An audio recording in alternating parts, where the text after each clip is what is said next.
রিজিকের জিম্মাদারি আমি নিলাম। নবী সাল্লাল্লাহু আলাইহি সাল্লাম বলছেন, ইন্নার রিজকা লা ইয়াতলুবুল আবদা কামা ইয়াতলুবু আজালাহু। কোন মানুষের মৃত্যু যেমন তাকে তালাশ করে নেয়, আল্লাহর নবী বলছে উম্মত প্রত্যেক মানুষের বরাদ্দকৃত রিজিক এভাবেই তাকে খুঁজে নেয়, খুঁজে নেয়, খুঁজে নেয়, খুঁজে নেয়, খুঁজে নেয়। আমি প্রায় সময় এখনো আমার ছোট মেয়ে 4.5 বছর মেয়ে, অধিকাংশ দিন এখনো আম, আমার মেয়ের সাথে আমি আম কাইটা খাওয়াই বেশিরভাগ দিন, এখন যে বাজারের আম। তো এমন অনেক সময় হয় এই প্রতিদিনে যে কোনো একটা টুকরা আম আমি ওরে দিতেছি, ও খাইতেছে, আরে পরে এই টুকরাটা আমার জন্য আমি দিয়েছি, এনে নিয়ে আইছি। এমনও অনেক সময় হয় যে আমার মেয়ে এটা আমার এই টুকরাটাও নেয় না আমার কাছ থেকে। তাহলে এটা তার রিজিক, সে মনে যেন ছিনায় নিচ্ছে, ও যেন বলতেছে আব্বা এটা আপনার না, এটা আমার রিজিক, আমার। আল্লাহ তাআলা বলেন, বান্দা প্রত্যেকের রিজিক আমি যথাযথ পৌঁছিয়ে দেব, পৌঁছিয়ে দেব, পৌঁছিয়ে দেব। রিজিককে তালাশ করে নিবে। তো এখানে আল্লাহ তাআলা বলেন, আজকে আমরা এই যে তালেবে ইলম যারা ভাই মাদ্রাসায় পড়ো, ভাই কওমি মাদ্রাসায় আমরা পড়ালেখা করি, দোস্ত আমার 160 বছর তো এই পৃথিবী 1 সিজন 2 সিজন নামিয়া 1866 সনে মে মাসের 30 তারিখ দারুল উলুম দেওবন্দ আমাদের কওমি মাদ্রাসার প্রথম মাদ্রাসা প্রতিষ্ঠিত হয়েছে। সেই থেকে নিয়ে 2026 পর্যন্ত এক টানা এই পর্যন্ত 160 বছর, 160 বছরের ইতিহাসে হাজারবার লক্ষবার এই পৃথিবী দেখছে কওমি মাদ্রাসায় পড়ার কারণে রিজিকের জন্য কেউ মরে নাই, রিজিকের জন্য কেউ বরবাদ হয় নাই। 160 বছরের যেই ইতিহাস হয় নাই, আগামী 160 লক্ষ বছরও এই ইতিহাস হবে না ইনশাআল্লাহ। এটা হবে না। নাই তো পৃথিবীতে গত 160 বছরে ইতিহাসে দারুল উলুম দেওবন্দ প্রতিষ্ঠিত হওয়ার পর থেকে আজকে পর্যন্ত কওমি মাদ্রাসার কোনো সন্তান, কওমি মাদ্রাসার কোনো আলেমে দ্বীন, কওমি মাদ্রাসার আকীদা লালনকারী কোনো পরিবার বাতের অভাবে, রিজিকের অভাবে, সম্পদের অভাবে দুঃখে দুঃখে মরে গেছে, সেই ইতিহাস পৃথিবী দেখাক। কথা বলে দেখা, বলেন। এই জন্য তালেব ইলমদেরকে উৎসাহের জন্য বলি, উৎসাহের জন্য বলি, দোস্ত আমার হিম্মত করো। রিজিকের ফয়সালা কার হাতে? আল্লাহর হাতে, আল্লাহর হাতে, আল্লাহর হাতে, আল্লাহর হাতে। আমি সরকারি মাদ্রাসায় চাকরি করতাম, 11 বছর চাকরি করছি। যে সময় চাকরি ছেড়ে দিছি, হজে গেছি, আমার শায়েখ আল্লামা মুফতি মুশতাকুর নবী সাহেব আমারে বলছিল, মাওলানা এতদিন গুণে নিছেন, এখন আর গুণা ছাড়াই দিন। মালিক একদিনও বেইজ্জতি করেন। আলহামদুলিল্লাহ, আলহামদুলিল্লাহ। বুজুর্গানে দিন আউলিয়ায়ে কেরাম বলে যে আল্লাহ যেন ডাক দিয়া তার বান্দাকে বলে, বান্দা আমার জন্য ছেড়ে দেখো, আমার জন্য ত্যাগ করো, আমার জন্য ত্যাগ করো। যদি আমি তার চাইতে বেশি তোমারে না দেই তো আমি আল্লাহরে খোঁটা দিও যে আমনের কথা মতো দুনিয়া ছাড়ছিলাম, আমনে বেশি দিলেন না, কা জবাব। আল্লাহ বলে, আমি এমন আল্লাহ না তোমার মতো বান্দা আমারে খোঁটা দিবার মতো, আমি এমন খোদা না। মুঝকে লিয়ে ছোড় কে দেখ, আমার জন্য ছেড়ে দেখো, দুনিয়া ছেড়ে দাও বেটা, দুনিয়ার লোক ছেড়ে দাও আব্বা। আল্লাহ তাআলা বলছে যেটুকু রিজিক প্রাপ্য বরাদ্দ আমি আল্লাহ পৌঁছাবেন কিনা? ওয়ায়ালামু মুস্তাকাররাহা ওয়া মুস্তাউদাআহা। আশ্চর্য সুন্দর এই শব্দ। আল্লাহ তাআলা বলছে, বান্দা তোমার জীবনের 2টা ঠিকানা হায়াতে, একটা হলো পূর্ণ ঠিকানা, আর একটা হলো সাময়িক ঠিকানা। তুমি নির্দিষ্ট একটা ঘর পরিবার আছে তোমার, এখানেই তুমি অধিকাংশ সময় থাকো। আবার জীবন চলার পথে তুমি বিভিন্ন সময় বিভিন্নখানে থাকো। আল্লাহ তাআলা বলেন, যেমন আমি অধিকাংশ সময় দুপুরে ভাত খাই বাসায়, আর অধিকাংশ সময় রাত্রের খানা খাই মানুষের বাড়িতে, মাহফিলে না। তো আল্লাহ তাআলা বলে, আনিস তুমি পূর্ণ ঠিকানা যে বাসা, ওইখানেও তোমার রিজিক কখন পৌঁছাইতে হবে, আমি মুস্তাকার তোমার আসলি ঠিকানা এটাও আমি জানি, অমুস্তাউদাহা জীবন চলার পথে সাময়িক ঠিকানা কখন কোথায় এটাও আমি জানি। দেখবা ঘরেও আমি রিজিক পৌঁছাইছি, আবার মাহফিলের জন্য যে সিলেট গেছো সেখানেও আমি রিজিক পৌঁছাইছি। আমি জানি, আমি জানি।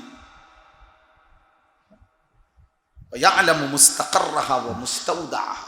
আর এটার দ্বিতীয় তাফসীর হলো তুমি পূর্ণ হায়াত কোথায় থাকবা এটাও আমি জানি। শেষ পর্যন্ত মুস্তাউদা তোমাকে দাফন করে কোন কবরস্থ করা হবে আমি সেটা জানি।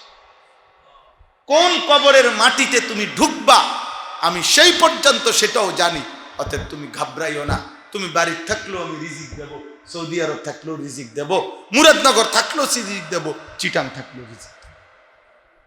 হুয়াল্লাযী জাআলা লাকুমুল আরদা যালুলান, আল্লাহ বলছে জমিন পুরাটা আমি তোমাদের অধীনস্থ করে দিয়েছি। ফামশু ফি মানাকিবিহা, আমার জমিনের পিঠে তোমরা চলো যেখানে মন চায়। ওয়া কুলু মির রিজকিহি, আমি আল্লাহর রিজিক খাও। দেখো গিয়া বাংলাদেশেও আমার রিজিক, সৌদিতে আমারই রিজিক, ইটালিতে আমারই রিজিক, এখানেও আমার রিজিক, সেখানেও আমার রিজিক। কার? আল্লাহর না। ওয়া কুলু মির রিজকিহি, শুধু এতটুকু মনে রেখো বান্দা, ওয়া ইলাইহিন নুশুর, যেখানেই থাকো যেখানেই খাও একদিন আমার কাছে ফিরতে হবে। সুবহানাল্লাহ। কুল্লুম ফি কিতাবিন মুবিন, আল্লাহ তাআলা বলেন সবকিছু আসমান জমিন সৃষ্টির 50,000 বছর আগে আমি আল্লাহ তাকদীরের মধ্যে লিখে রাখছি। হযরত মাওলানা ওমর পালনপুরি রাহমাতুল্লাহ আলাইহি দাওয়াত ও তাবলীগের বিশ্ববিখ্যাত বুজুর্গ ছিলেন হযরত মাওলানা ওমর পালনপুরি রাহমাতুল্লাহ আলাইহি। উনি বলতেন যে হে আল্লাহর বান্দা, স্যার পানির টাঙ্কিতে 500 লিটার পানি, নিচে ট্যাপ বুঝেন না, ট্যাপ যতই বাড়ান পানির টাঙ্কির মধ্যে তো 500 লিটার পানি, ট্যাপ কম থাকলেও পানি শেষ হইলে 500 লিটার শেষ হবে, বাড়াইলেও ট্যাপ 500 লিটারই শেষ হবে। বুঝেন নাই? টাঙ্কি 500 লিটার, এখন এখানে 5টা ট্যাপ দিয়া অজুর ব্যবস্থা করছে, এখন 5টা ট্যাপ দিয়া পানি পড়তে পড়তে শেষ হয়েছে কত লিটার। এখন মুসল্লিদের কষ্ট হয় 5টা ট্যাপে, এই জন্য কমিটি আরো 5টা ট্যাপ লাগাই দিছে দিয়ে। এখন ট্যাপ হয়েছে কয়টা? 10টা। এখন 10 ট্যাপ দিয়ে পানি পইরা পানি শেষ হয়েছে, এখন কয় লিটার পানি শেষ হয়েছে? কি লেগে 500 লিটার? ট্যাপ না বাড়ছে? কি বাড়ে নাই? কি ওইখানে কি বাড়ে নাই? টাঙ্কি বাড়ে নাই। তাহলে আল্লাহ তাআলা বলে বান্দা এখানে জমিনে তুমি যত রকমের ধান্দাই বাড়াও, আরশে তো আমি আল্লাহ তাআলার কাছে রিজিক নির্ধারিত। বুঝেন না? তুমি যেমনি এমনি হিসাব করবে আর কি। তুমি 8-এ একবার কইবা 4 দুগুণে 8, আরেকবার কইবা 2 2 2, আবার এমনি এমনি ভাগ করবা, কিন্তু 8-এ রেজাল্ট কি আইব? 2 4 মিলাইলেও 8, আবার 4 2 মিলাইলেও কি 4 দুগুণ 8, এমনি মিলাইবা। অতএব এখানে ধান্দা বাড়াইয়া লাভ নাই। আমি আল্লাহর পক্ষ থেকে আর রিজকু মাকসুম লেখা আছে। যাইতেছিল বিমানের খুব আওয়াজ, ছাত্ররা সব হুড় করে বাইরেছে বিমান দেখতে। তাহলে উনাকেও কেউ বলছে যে আজিজুল হক বাইরে বিমান যাইতেছে, বিমান দেখবা না? হ্যাঁ, বিমান উড়ে যাচ্ছে। তিনি বলছেন আমি বুঝছি কত পাখি তো উড়ে যায়, এরকম একটা কিছু উড়ে যাইতেছে, এটার জন্য আজিজুল হক তার সবক থেকে উঠতে পারে।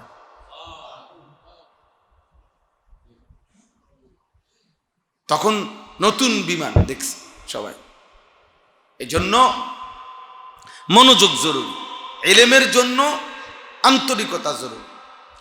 আপনারাও বুঝবেন, প্রথম যেদিন আদম আলাইহিস সালামকে আল্লাহ তাআলা সৃষ্টি করলেন, 60 হাত লম্বা আকৃতি দিয়ে আদমকে আল্লাহ তাআলা সৃষ্টি করে যখন রূহ দিলেন, তখন সর্বপ্রথম আদম আলাইহিস সালামকে দিয়ে আল্লাহ তাআলা কি করলেন? সর্বপ্রথম আল্লাহ তাআলা আদম আলাইহিস সালামকে বললেন, আদম আলাইহিস সালাম যেখানে দাঁড়ানো ছিল ওইখান থেকে একটু দূরে আল্লাহর ইশারায় একদল ফেরেশতা বসা ছিল, বসা। আল্লাহ তাআলা আদম আলাইহিস সালামকে সৃষ্টি করে এই প্রথম রূহ দিয়ে আল্লাহ তাআলা প্রথম আদেশ ওনাকে করলেন, ইজহাব, তুমি উঠো, যাও, ওইখানে যাও। এই যে ফেরেশতাদের গ্রুপটা বসা আছে, এখান থেকে পায়ে হেঁটে ওনাদের কাছে যাও। ওনাদের কাছে গিয়ে ওইখানে গিয়ে তুমি সালাম দিবা। আল্লাহ তাআলা শিখায় দিছেন, আসসালামু আলাইকুম বলবা। এরপরে শুনবা তারা উত্তরে কি বলে। এরপরে এই দুইটা মিলাইয়া মুখস্থ করে রাখবা যে এটাই হবে তুমি কিয়ামত পর্যন্ত তোমার বংশধরের পরস্পরের সাক্ষাতে প্রথম সম্বোধন। এই এলেমটা এই সর্বপ্রথম এখান থেকে উঠে ওখানে গিয়া কষ্ট স্বীকার করে শিখা আসবে। এটাই। এবং আদম আলাইহিস সালাম ওখানে পায়ে হাইটা গেছেন, ফেরেশতাদেরকে গিয়ে সালাম দিছেন এবং ফেরেশতারাও আলাইকুমুস সালাম ওয়া রাহমাতুল্লাহ উত্তর দিছেন। তো আল্লাহ তাআলা বলছেন, হাদিহি তাহিয়াতুকা ওয়া তাহিয়াতু যুররিয়াতিকা, এটাই হচ্ছে তুমি এবং তোমার বংশধরের কিয়ামত পর্যন্ত পারস্পরিক সাক্ষাতে কি সম্বোধন। তো এখানে সাফাহাত মিন সাবরিল উলামা, পৃথিবী বিখ্যাত কিতাব, শেখ আব্দুল ফাত্তাহ আবু গুদ্দা রাহমাতুল্লাহ আলাইহির কিতাব। এই কিতাবে এই প্রথম এই ঘটনাটা যে এলেমের জন্য কষ্ট স্বীকার, এই কিতাবটার নাম, এই কিতাবের প্রথম ঘটনা তিনি এই ঘটনা উল্লেখ করছেন। একের সর্বপ্রথম আদম আলাইহিস সালামের এই ঘটনা, যে বলল দেখেন আল্লাহ তাআলা প্রথম দিন দেখাইলেন যে এলেমের জন্য কষ্ট স্বীকার করতে হয়, এলেমের কাছে যাইতে হয়। এলেম তোমার কাছে আসে না, তুমি যাইতে হবে ওইখানে। সেজদার সময় যখন হইছে ফেরেশতা করে বলছে আদমকে এসে সেজদা করো, আর এলেমের সময় যখন হইছে আদমকে বলছে যাও ফেরেশতাদের কাছে গিয়া এলেম অর্জন করে আসো। নাহলে তো উনি এখানেও দাঁড়ায় থাকতে পারতেন, তো সহজ বিষয়, ফেরেশতারা এখানে আসতে পারতো। আল্লাহ তাআলা বলছেন না, এটা এলেমের বিষয়, এলেম দামি, এলেম দামি, এলেম সবচেয়ে দামি, এলেম সবচেয়ে দামি, সবচেয়ে দামি। হযরত মূসা আলাইহিস সালাম ভাবছেন যেহেতু তিনি নবী, ওনাকে আল্লাহ তাআলা যেটুকু এলেম দিছে এখন আর কারো কাছে এর চাইতে বেশি এলেম নাই। আল্লাহ বলছেন না, এর চাইতে বেশি এলেম আছে, এর চাইতে বেশি এলেম আছে। তো আল্লাহর কাছে মূসা আলাইহিস সালাম বলছে তো সেই অতিরিক্ত এলেম আমি অর্জন করতে চাই মাওলা। আল্লাহ বলছে এখানে বসে হবে না, লম্বা পথ সফর করতে হবে, লম্বা পথ। মূসা আলাইহিস সালাম খাদেমকে সাথে নিয়ে লম্বা পথ সফর করছে। প্রথমে স্থলপথ, মাটির পথ, এরপরে জলপথ, হ্যাঁ, এরপরে খাজির আলাইহিস সালামের সাথে সাক্ষাৎ করছে। এরপরে তিনটা বিষয়ের এলেম অর্জন করছে। এই এক নাম্বার হলো আপনার একটা নৌকা ছিদ্র করে ফেলছে খাজির আলাইহিস সালাম। মূসা আলাইহিস সালাম এটা বুঝছে না, কেন ছিদ্র করলো। একটা বাচ্চাকে হত্যা করে ফেলছে, মূসা আলাইহিস সালাম এটাও বুঝছে না। একটা দেওয়াল কাত হয়ে গেছে, এটা সোজা করে দিছে, মূসা আলাইহিস সালাম এটাও বুঝছে না। তো খাজির আলাইহিস সালামের তিনটা আচরণ একটাও তিনি বুঝেন নাই। পরবর্তীতে খাজির আলাইহিস সালাম এটা যখন বুঝাইয়া বলছেন তো মূসা আলাইহিস সালামের এলেম হইছে, তো তিনি বুঝছেন। এবং ওখানে আছে কোরআন শরীফে সূরা কাহাফের মধ্যে মূসা আলাইহিস সালাম হযরতে খাজিরকে সাক্ষাৎ পেয়ে বলছে, হাল আত্তাবিউকা আলা আন তুআল্লিমানি মিম্মা উল্লিমতা রুশতা। আল্লাহ তাআলার পক্ষ থেকে আপনি যে সঠিক এলেম প্রাপ্ত হয়েছেন, আমি আপনার সঙ্গী হতে চাই, সেখান থেকে কিছু এলেম আমি অর্জন করতে চাই। এলেমের জন্য জামানার নবী মূসাকে আল্লাহ তাআলা সফর করাইছে। কি মামুলি বিষয়, মামুলি বিষয়। আজকে তালেব এলেম তোমরা কোনোভাবেই বুঝতেছ না। অসংখ্য তালেব এলেম যেই কোনো মূল্যে খুঁজতেছ, চেষ্টা করতেছ যে মোবাইলটা যদি ব্যবহার করতে পারো, তুমি মনে করতেছ। এবং অনেক ছেলে নাহবিমির পড়ে, মিজান পড়ে, এই বয়সে সে এলাকায় বিভিন্ন কাজকর্ম করবে, এই করবে, সে করবে, উল্টাইয়া ফেলবেন, আপনি উল্টাইয়া ফেলবেন। দেশে উপযুক্ত আলেমের দুর্ভিক্ষ লেগে গেছে। আপনারা জানাইছে যে নাহাবিবের বয়স থেকেই আপনি সমাজ ঠিক করে ফেলেন, আপনি বেঠিক থাকেন, আপনার এলেম লাগবে না। এটা ঠিক না, এটা ঠিক না আব্বা।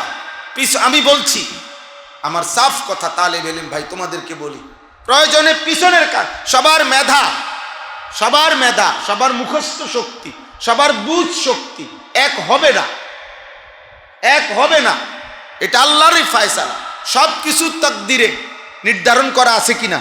তাহলে কার পড়া কদ্দুর, কার মেধা কদ্দুর, বাত যেমন নির্ধারিত, নিঃশ্বাস যেমন নির্ধারিত, তো মুখস্থ কার কতবারে হবে এটাও তো কি আছে, তাকদিরের মধ্যে লেখা আছে। এটা নিয়ে তো আমার টেনশন করার কিছু নাই। প্রয়োজনে পিছনের কাতারে সর্বশেষ ছাত্র হিসাবে তুমি বসে থাকো, পিছনে পড়ে থাকো, পিছনে বসে থাকো, এরপরও পড়া শেষ করো। একদিন পৃথিবী তোমাকে আলেম হিসাবে কদর করবে, আলেম হিসাবে কদর করবে। পিছনে বইয়া থাও, কোনো অসুবিধা নেই। এটা জরুরি, এটা জরুরি। অসংখ্য তালেব এলেম নিজের ইচ্ছা মতে মাঝপথে পড়া ছেড়ে দেয়, ইচ্ছা করে, কোনো কারণ নেই। পারিবারিক সমস্যা, মিথ্যা কথা, পারিবারিক সমস্যা, পারিবারিক সময় একটু টানা হেসরা সংসারে, এর চাইতে বেশি টানা হেসরা। ইমামে আবু ইউসুফ রহমতুল্লাহ আলাই, তার মা, তার বাবা ছিল না, মা কাজে পাঠাইছেন, রুটির দোকানে কাজ করতেন। সারাদিন কাজ করলে যেটুকু কিছু মিলতো ওটুকু দিয়া মা ফুতে খাইতো। সেই ইমাম আবু ইউসুফ রহমতুল্লাহ অর্ধেক বেলায় ইমাম আবু হানিফার দরসের সামনে দাঁড়ায় থাকতেন, কাজে না গিয়ে দরসে দাঁড়ায় থাকতেন। একদিন ইমাম আবু হানিফা জিজ্ঞেস করছেন, হালাত শুনছেন, তো নিজেই মাকে খবর দিয়ে বলছে, তোমার সন্তান এলেম শিখবে, আর তোমার প্রয়োজন পূরণের জন্য যেটুকু টাকা দরকার ওইটা আমি নিয়মিত পৌঁছাই দেব। উস্তাদ ছাত্রকে টাকা দিয়া পড়ার জন্য রাখছে, ছাত্র না। এলেম আব্বা দামি, এলেম দামি। লা ইউতিকা বা'দাহু হাত্তা তু'তিয়াহু কুল্লাক। এলেম তোমাকে কিছু সামান্য এলেম তোমার কাছে দিবে না, ধরা দিবে না, যদি তুমি তোমার পুরা নিজেকে এলেমের জন্য না দাও। তুমি দিবা 100 ভাগ, এলেম তোমাকে দিবে হয়তো 20, হয়তো 10। আর আল্লাহ তাআলা যদি কবুল করে, আমার উস্তাদ ছিলেন হযরত মাওলানা এরশাদুল্লাহ রহমতুল্লাহ আলাই, আমার একজন উস্তাদ, মারা গেছেন হুজুর।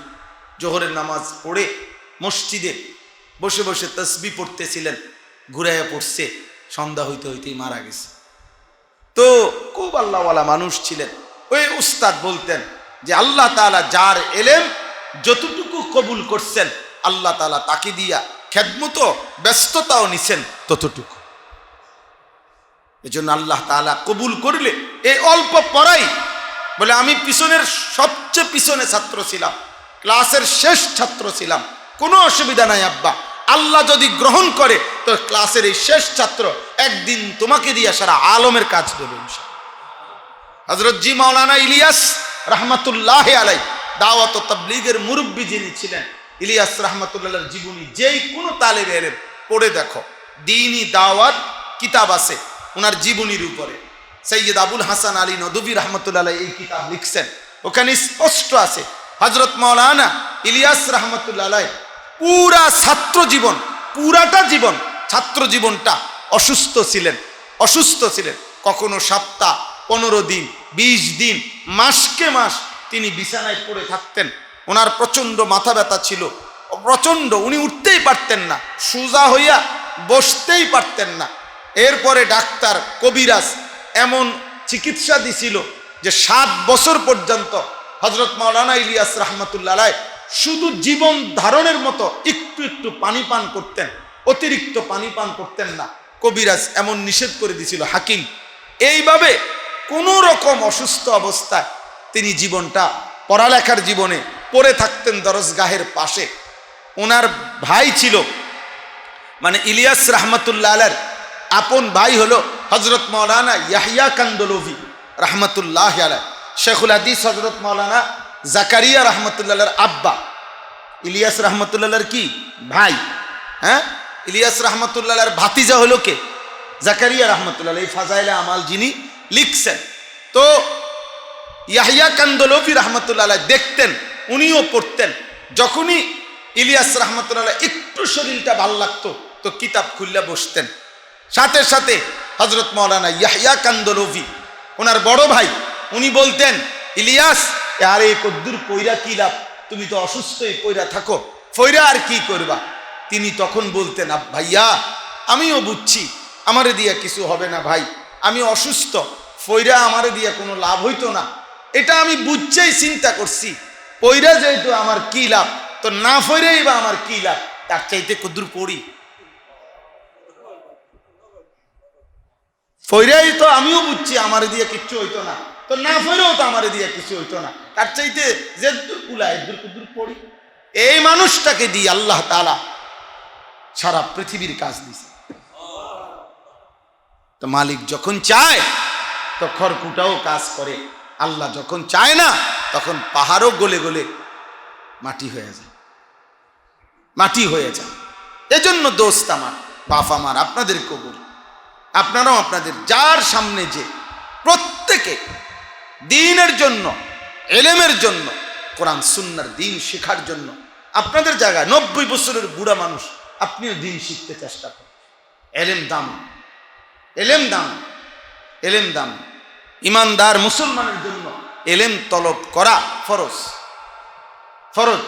অতএব কমই শিখেন, বেশি শিখেন, আবার শিখেন, আরেকটু সুন্দর করেন। আপনি সূরা কেরাত পারেন, আরেকটু সুন্দর করেন। রুকু সাজদা পারেন, আরেকটু সুন্দর করেন। ওযু নামাজ পারেন, আরেকটু সুন্দর। এই কথাটাই আমি এখানে পড়ছি। আল্লাহ তাআলা বলছে, বান্দা 7 আসমান ও জমিন আমি 6 দিনে সৃষ্টি করেছি। আসমান জমিন সৃষ্টির আগে আমার আরশ পানির উপরে ভাসমান ছিল, অতঃপর আসমান ও জমিন আমি সৃষ্টি করেছি।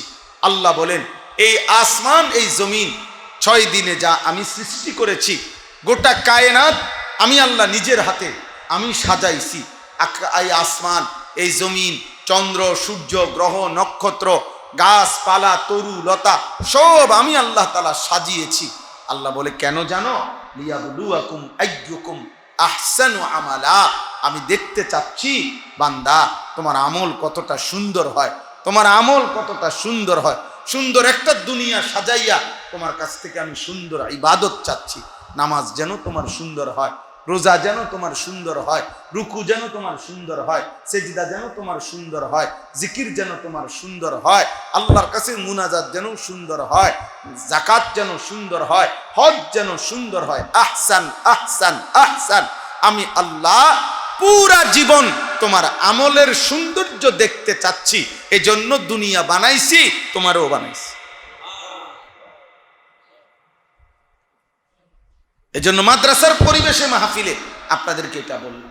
আপনারা যে যেই এ সামনে যারা আমার বয়স্ক মুরব্বীরা আছেন, আমি আপনি সকলে আমলের সৌন্দর্য দরকার, আমলের সৌন্দর্য দরকার।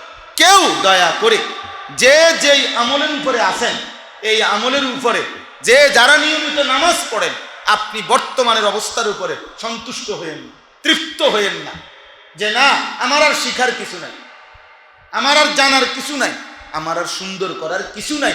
না না, আছে, এখনো অনেক কিছু বাকি আছে, এখনো বাকি আছে, এখনো বাকি আছে। কোরআনুল কারীমে এই কথাটা আল্লাহ তাআলা অনেকবার বলছে, লিয়াবলুয়াকুম আইয়ুকুম আহসানু আমালা, আল্লাযী খালাকাল মাউতা ওয়াল হায়াতা লিয়াবলুয়াকুম আইয়ুকুম আহসানু আমালা। আল্লাহ তাআলা বলে, বান্দা জীবন আমার দেওয়া, মৃত্যু আমার দেওয়া, আমি সৃষ্টি করেছি হায়াত, তোমার হায়াত আমার সৃষ্টি। আর তোমার হায়াত কেন দিলাম?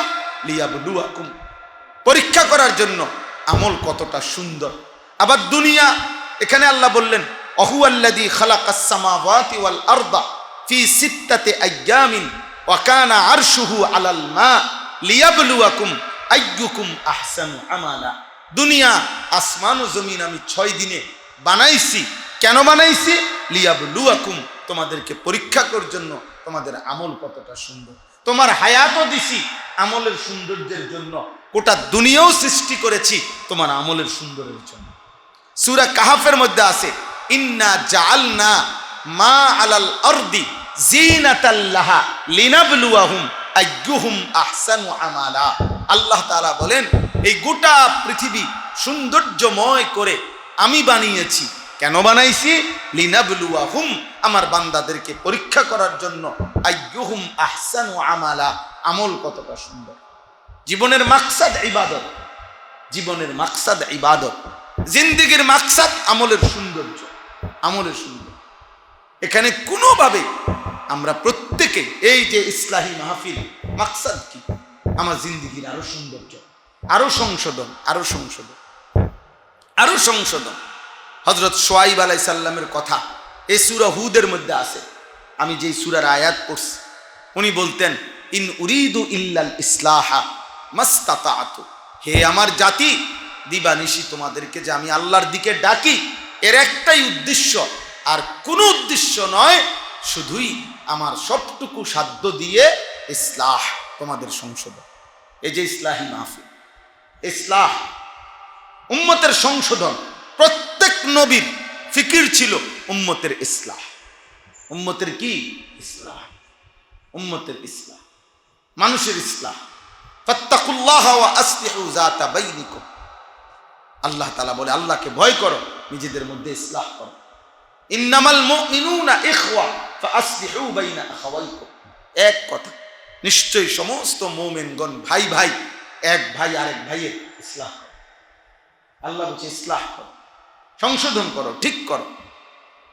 নিজের ঈমান, নিজের আমল, নিজের আখলাক, নিজের মুআমালাত, নিজের মুআশারাত, এই পাঁচটি জিনিস একজন ঈমানদারের প্রতিদিন দায়িত্ব।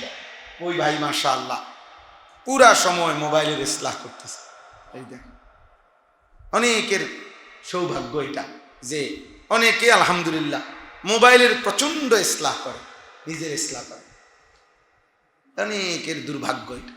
আমরা মানে এইটার দিকে তাকায়, এটারে ছোট করে, বড় করে, পিচ্ছায়, আজ্ঞায়, মানে মোবাইলের ইসলাহ করে।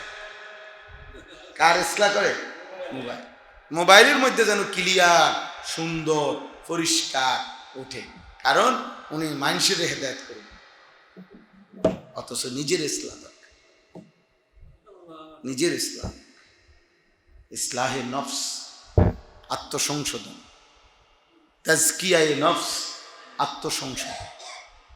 সংশোধনের মোট 5টা ধাপ, এর মধ্যে প্রথম হচ্ছে নিজের সংশোধন। প্রথম কি? নিজের সংশোধন।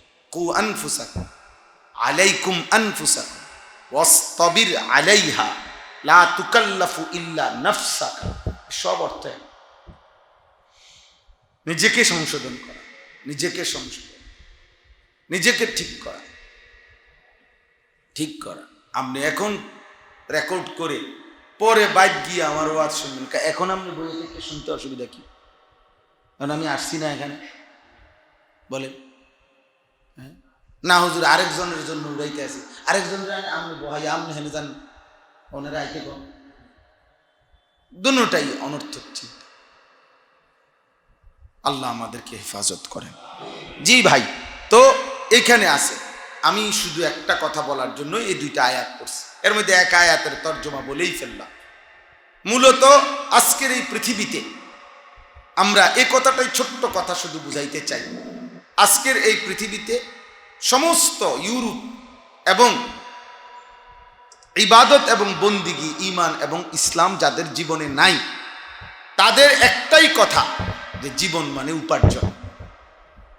জিন্দিগির একটাই লক্ষ্য, উদ্দেশ্য, মাকসাদ যে রোজগার। আজকের এই গোটা পৃথিবীতে বস্তুবাদের এই দুনিয়ায়, পুঁজিবাদের এই দুনিয়ায় উপার্জনের এই পরিমাণ, কামাই রোজগারের এই পরিমাণ নেশা, যে আজকে সংখ্যাগরিষ্ঠ মুসলমানের কলিজার ভিতরে, মাথার মধ্যে, ব্রেনের মধ্যে দুশ্মন এ কথা শক্তভাবে বসায় দিছে, তুমি এবং তোমার পরিবার, ছেলে মেয়ের জীবনের একটাই মাকসাদ উপার্জন। উপার্জন, রোজগার, রোজগার, রোজগার, জীবনের একটাই মাকসাদ। ছেলে বড় হইতেছে, টেনশন বাড়তেছে, কি করে খাইব, কি করে খাইব, কি করে খাইব। ওনার নিজের জিফুত বড় হইতেছে, ওনার টেনশন কেমনে বাড়িঘর বড় করব, কেমনে আরো বার ঘর করব, আরো জমি, আরো বাড়ি, আরো তালা। উপার্জন, দুনিয়া। আমাদের কাছে এটা এই ইউরোপ আধুনিকতার পৃথিবী আমাদের মাথায় বুঝাই দিছে জীবন মানেই উপার্জনের ফিকির, উপার্জনের ফিকির। অথচ আল্লাহর কসম, আল্লাহ তাআলা বলছে জীবন মানে ইবাদত। জীবন মানে কি? ওমা খালাকতুল জিন্না ওয়াল ইনসা ইল্লা লিয়াবুদুন। ইবাদতের জন্য আল্লাহ করে বানাইছে। যেটা আমাদের 1 নম্বর ছিল আমরা সেটাকে 2 নম্বরে নিয়ে আসছি, যেটা 2য় নম্বরে ছিল এটাকে আমরা 1 নম্বরে নিয়ে আসছি। উপার্জন করা না জায়েজ না, উপার্জন করা ইসলামে নিষেধ না, উপার্জন করা ইসলামে নিরুৎসাহিত করে নাই, বরং আল্লাহর নবী সাল্লাল্লাহু আলাইহি ওয়াসাল্লাম বলছেন তালাবু কাসবিল হালালে ফরিদাতুন বাদাল ফরিদা। নামাজ ফরজ, নবীজি বলেন এই ফরজ নামাজ আদায়ের পরে হালাল রোজগার তালাশ করা ফরজ। যাকাত ফরজ, যাকাত ফরজ আদায়ের পরে হালাল রোজগার তালাশ করা ফরজ। রোজা ফরজ, রোজার ফরজ আদায়ের পরে হালাল রোজগার তালাশ করা ফরজ। হজ ফরজ, হজ ফরজ আদায়ের পরে হালাল রোজগার তালাশ করা ফরজ। ইসলামের যেই মৌলিক ফরজ ইবাদত, ওই ফরজ ইবাদত পালনের পরে উপার্জনের তালাশ করা এটাও ফরজ। এটা সুন্নত না, এটা নফল না। তাহলে ইসলাম উপার্জন করতে, রোজগার করতে নিষেধ করছে? নিষেধ করে নাই। কিন্তু আমরা উল্টায় ফেলছে। আমাদের কথা হইল জীবন মানেই উপার্জন, এজন্য উপার্জনের ফিকির হয় প্রতিদিন, ইবাদতের ফিকির হয় শুক্রবারে 2 রাকাত। এটা হয়ে গেছে 2য় নাম্বার। রোজগার হবে প্রতিদিন, নামাজ হবে শুধু শুক্রবার, নামাজ হবে শুধু শুক্রবার, শুধু 2 রাকাত, শুধু 2 রাকাত, শুধু 2 রাকাত। 1টা 25-এ ঢুকবে মসজিদে, 1টা 40-এ বাইরে যাবে। এই 15 মিনিট, 15 মিনিটের মধ্যে কমপক্ষে ঘড়ি দেখছে 30 বার, 30 বার। ইমাম সাহেবের বিরুদ্ধে ওনার অভিযোগ, উনি 30-এর জামাতটা 35-এ নিল কেন? ওনার অসুবিধা হয়েছে। উনি যে মসজিদে 5 মিনিট বেশি থাকছে, এ কারণে শয়তান ওনারে কামড়াইছে বেশি, ওনারে গুড়া কিরমিয়ে কামড়ায়, ওনারে কামড়াইছে ইবলিস। এই জন্য উনি ধমক দিছে ইমাম সাহেবের মুয়াজ্জিন। মাইক ফেলে ছাড়তেন মনে করে না, মাইক ফেলে ছাড়তেন, কোনো টাইম টেবিল নাই। না, টাইম টেবিল তো আমনেরে না, আপনার আব্বারে না টাইম টেবিল, শুধু সময় দেওয়া, সময় প্রতিটা মুহূর্ত বলেন। এটা আমার, আমি রাগ করে বলতেছি না, আমার শায়েখ এটা আমাকে বলছে, আল্লামা মুফতি মুশতাকুন নবী কাসেম। আমি একবার উমরার মধ্যে আল্লাহর ঘরের তাওয়াফের মধ্যে তাড়াহুড়া করছি। এ তাড়াহুড়া করো রে, কইছে তাড়াহুড়া করলেন কেন? আপনারা বলছি ধীরে ধীরে তাওয়াফ করতে। আমি বলছি হুজুর ধীরে ধীরে করলে সময় বেশি লাগে। তখন হুজুর আমারে বলছিল, মাওলানা সময় আপনার আব্বার নেই। আমি বলছি না। বলছে তাইলে সময় কার? বললাম যে আল্লাহর। তাহলে আল্লাহর দেওয়ার সময় আল্লাহর জন্য একটু বেশি ব্যয় হইতে আপত্তি কিসের? আল্লাহর দেওয়ার সময় আল্লাহর জন্য বেশি ব্যয় হইলে সমস্যা কোথায়? তাহলে এখানে আমরা যারা বসছি সময় আমাকে আব্বার, তাইলে এজন্য জীবন মানে ইবাদত, জিন্দেগির মাকসাদ হলো ইবাদত, আল্লাহর গোলামি, আল্লাহর বন্দিগি, আল্লাহ তাআলার ইবাদত। আজকে আমরা এটা নিয়ে গেছি পিছনে, আমাদের উপার্জন নিয়ে আসছি আমরা আগে। আমাদের ঘর, আমাদের বাড়ি, আমাদের বাজার, আমাদের ব্যবসা, আমাদের বিদেশ, এটাকে আমরা আগে নিয়ে আসছি। আগে নিয়ে আসার কারণে আমাদের পুরো জিন্দেগি এলোমেলো হয়ে গেছে, কারণ আমরা উল্টায় ফেলছি। আমরা উল্টায় ফেলছি। কথা ছিল আগে ইবাদত, তারপরে রিজিক, রিজিকের তালাশ, উপার্জন। আমরা এটাকে উল্টায় ফেলছি। আল্লাহ তাআলা এটাই এখানে বললেন, বান্দা ওয়ামা মিন দাব্বাতিন ফিল আরদ ইল্লা আলাল্লাহি রিজকুহা। যেই উপার্জন নিয়ে তোমার এত ফিকির, এত পেরেশানি, নিজের বউ বাচ্চা জিফুত সংসারে রোজগার নিয়ে এত টেনশন, আল্লাহ তাআলা বলেন ওই রিজিকের ব্যাপারে আমি আল্লাহর বক্তব্যটা আগে শোনো, তারপরে তুমি দৌড়াও। আগে দাঁড়াও, একটু কথাটা শোনো। আল্লাহ বলে বান্দা বিশ্বাস করো, আমার এই গোটা সৃষ্টির মধ্যে যত প্রাণী বিচরণ করছে জমিনে, আসমানে, শূন্যে, পাহাড়ে, জঙ্গলে, সাগরের তলদেশে আমি আল্লাহ ওয়াদা দিলাম, আমি আল্লাহ প্রত্যেকটি বিচরণশীল আমার জমিনে বসবাসকারী প্রতিটি প্রাণ যার মধ্যে আছে এমন প্রত্যেকটা প্রাণের রিজিকের শতভাগ জিম্মাদারি আমি আল্লাহ নিজেই আমি আমার উপরে ফরজ দায়িত্ব বানায় নিলাম। কি দায়িত্ব বানায় নিলাম? এই আলা শব্দের অর্থ হচ্ছে ফরজ। ইল্লা আলাল্লাহ, আলা শব্দের অর্থ কি? দায়িত্ব, ফরজ। কুতিবা আলাইকুমুস সিয়াম, এই যে আলা, এই কারণে রোজা ফরজ। অলিল্লাহি আলান নাসি হিজ্জুল বাইতি মান ইসতাতা ইলাইহি সাবিলা, এই যে আলা, অলিল্লাহি আলান নাস, এজন্য হজ কি? ফরজ। এখানে ইল্লা আলাল্লাহ, আল্লাহ বলছেন আমি আমার উপরে ফরজ বানায় নিলাম, বাধ্যতামূলক বানায় নিলাম, আবশ্যক করে নিলাম, আবশ্যক করে নিলাম। অথচ আল্লাহকে আদেশ করারও কেউ নাই, আল্লাহর উপরে দায়িত্ব দেওয়ারও কারো ক্ষমতা নাই, আল্লাহকে অনুরোধ করারও কারো অধিকার নাই। আল্লাহ তো আল্লাহ, সব তো আল্লাহ বলে আমারই বান্দা। তবুও আমি, তুমি যাতে ঘাবড়াইয়া না যাও, তুমি যাতে ভয় না পাও, তুমি যাতে কইবার সময় তো কইছেন, পরে তো দরকার সময় নাও পাইতে পারি। আল্লাহ বলে না, এটা মুস্তাহাব হিসাবে বলি নাই, নফল হিসাবে বলি নাই, আমি আল্লাহ ফরজ হিসাবে বললাম, রিজিকের দায়িত্ব আমার। কেমনে বলতাম বান্দা তুমি কও? আমি কেমনে বলতাম?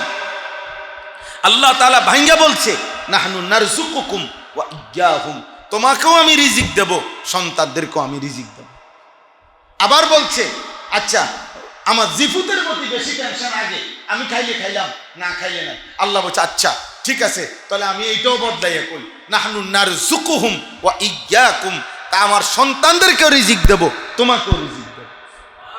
এই কথাটা কোরআনে দুইবার, মানে একবার বলছে তোমাকে রিজিক দেব, তোমার সন্তানদেরকে রিজিক দেব। তো আবার যদি এই লোক কয় যে আল্লাহ আমার লাগে আমার কোনো চিন্তা নাই, আমার জিফুত লই আমার মেইন টেনশন, আল্লাহ বলছে আচ্ছা ঠিক আছে, এমনও কই যাও, নাহনু নারযুকুহুম ওয়া ইয়্যাকুম, সন্তানদেরকে রিজিক দেব, তোমারও রিজিক দেব। আর কেমনে কইতাম? আর কেমনে বলতাম তুমি কও? একবার তোমার কথা আগে বলছি, তো তোমার একটু সন্দেহ লাগছে, মনে তোমার খাওয়াইয়া পরে ভাত থাকতো না, তোমার জিফুতে কষ্ট পাইবো। আচ্ছা যাও, এবার জিফুতের কথা আগে বলছি। সুবহানাল্লাহ, নাহনু নারযুকুকুম ওয়া ইয়্যাহুম, নাহনু নারযুকুহুম ওয়া ইয়্যাহুম, দুভাবে আল্লাহ বলছে, দুভাবে আল্লাহ তাআলা বলছে রিজিকের জিম্মাদারি আমি নিলাম। নবী সাল্লাল্লাহু আলাইহি সাল্লাম বলছেন ইন্নার রিজকা লা ইয়াতলুবুল আবদা কামা ইয়াতলুবু আজালাহু, কোন মানুষের মৃত্যু যেমন তাকে তালাশ করে নেয়, আল্লাহর নবী বলছে উম্মত প্রত্যেক মানুষের বরাদ্দকৃত রিজিক এভাবেই তাকে খুঁজে নেয়, খুঁজে নেয়, খুঁজে নেয়, খুঁজে নেয়, খুঁজে নেয়। আমি প্রায় সময় এখনো, আমার ছোট মেয়ে 4.5 বছর মেয়ে, অধিকাংশ দিন এখনো আমার মেয়ের সাথে আমি আম কাইটা খাওয়াই বেশিরভাগ দিন, এখন যে বাজারের আম। তো এমন অনেক সময় হয় এই প্রতিদিনে যে কোনো একটা টুকরা আম আমি ওরে দিতেছি, ও খাইতেছে, আরে পরে এই টুকরাটা আমার জন্য আমি দিয়েছি, এনে নিয়ে আইছি। এমনও অনেক সময় হয় যে আমার মেয়েটা আমার এই টুকরাটাও নেয় না আমার কাছ থেকে, তাহলে এটা তার রিজিক, সে মনে যেন ছিনাই নিচ্ছে, ও যেন বলতেছে আব্বা এটা আপনার না, এটা আমার রিজিক, আমার। আল্লাহ তাআলা বলেন বান্দা প্রত্যেকের রিজিক আমি যথাযথ পৌঁছিয়ে দেব, পৌঁছিয়ে দেব, পৌঁছিয়ে দেব, রিজিককে তালাশ করে নিবে। তো এখানে আল্লাহ তাআলা বলেন আজকে আমরা এই যে তালেবে ইলম যারা ভাই মাদ্রাসায় পড়ো, ভাই কওমি মাদ্রাসায় আমরা পড়ালেখা করি, দোস্ত আমার 160 বছর, তো এই পৃথিবী 1 সিজন 2 সিজন নামিয়া 1866 সনে মে মাসের 30 তারিখ দারুল উলুম দেওবন্দ আমাদের কওমি মাদ্রাসার প্রথম মাদ্রাসা প্রতিষ্ঠিত হয়েছে।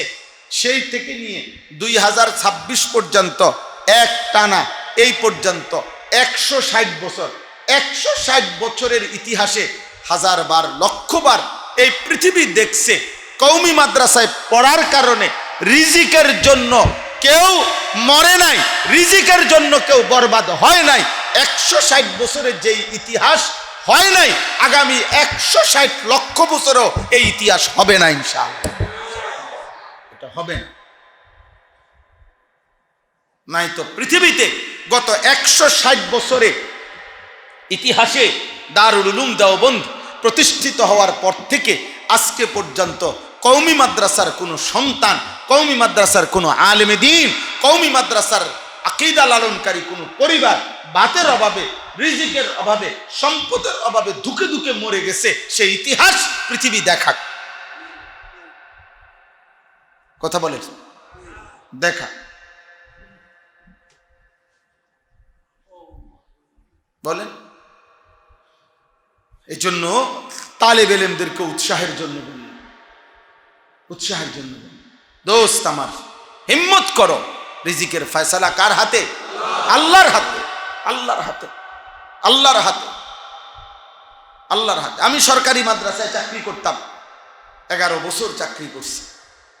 যে সময় চাকরি ছেড়ে দিছি, হজে গেছি, আমার শায়েখ আল্লামা মুফতি মুশতাকুর নবী সাহেব আমারে বলছিল, মাওলানা এতদিন গুণে নিছেন, এখন আর গুণা ছাড়াই দিবেন।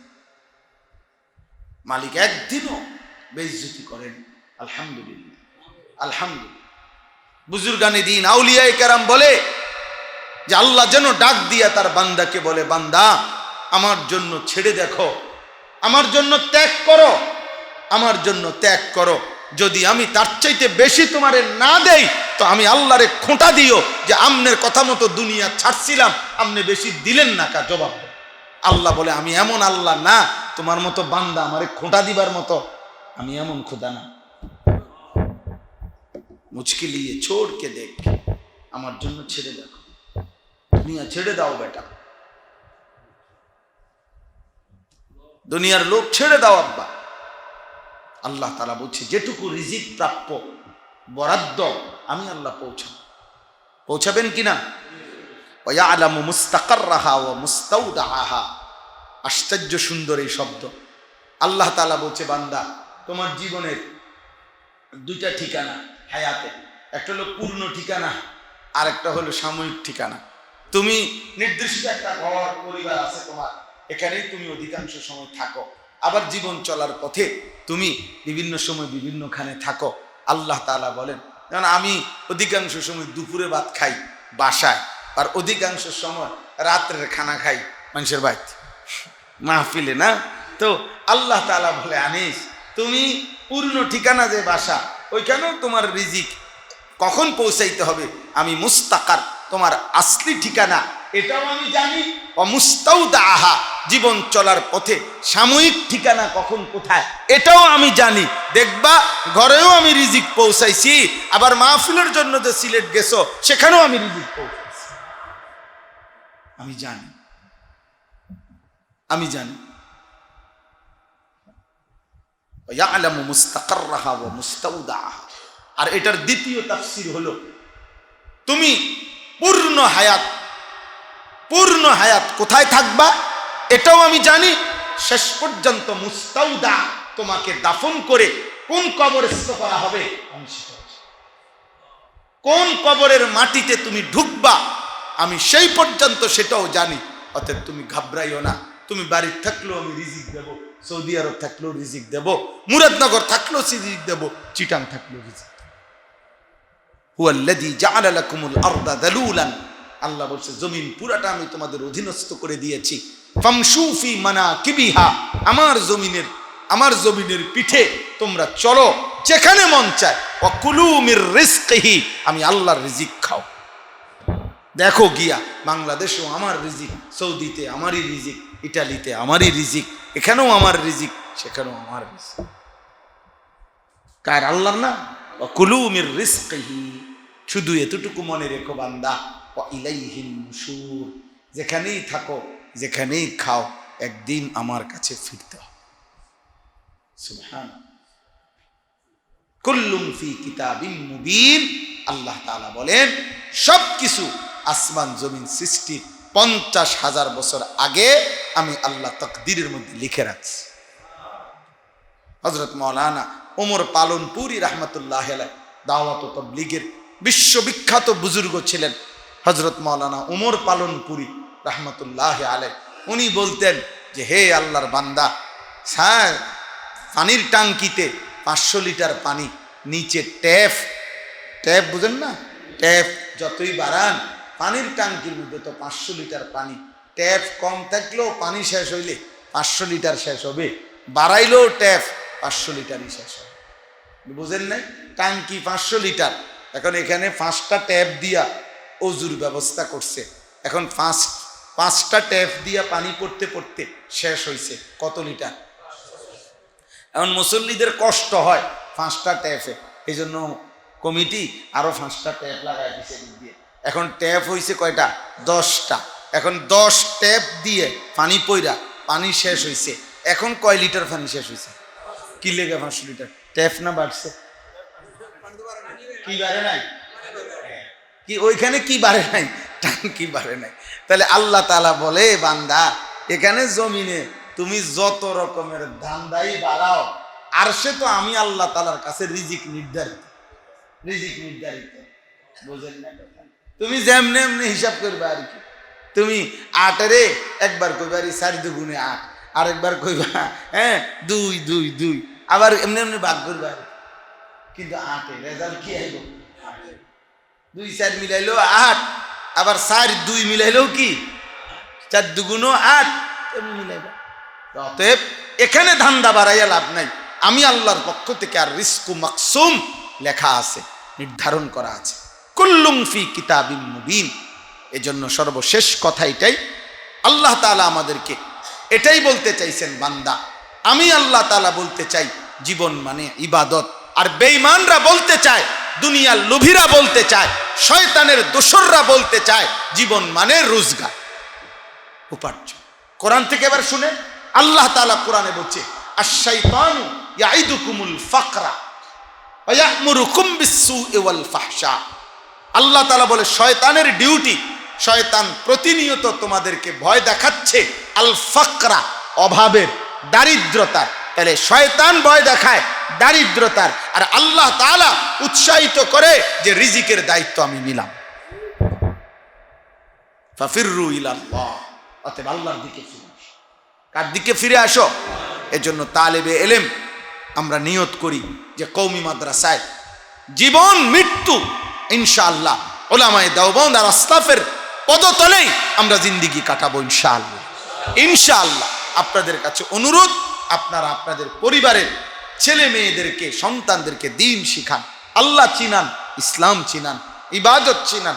এমন একটা জমানার মুখোমুখি আসি আব্বা, আপনাদেরকে বলি, সময়ের এমন মুখোমুখি আছেন, এই সময়টা ভুল সিদ্ধান্ত নিলে প্রজন্ম, আপনার পরবর্তী জেনারেশন, হয়তো ছেলে নয়তো নাতি, নয়তো নাতির ঘরের ছেলে দাজ্জালের খপ্পরে পড়ে একটা ধাক্কাতে ঈমান হারায়। বিশ্বাস করে, বিশ্বাস করে। এই মুহূর্তের সময়ের, আমার আর সময় নাই, নাহলে আমি আরো ভাঙ্গা বলতাম বিস্তারিত।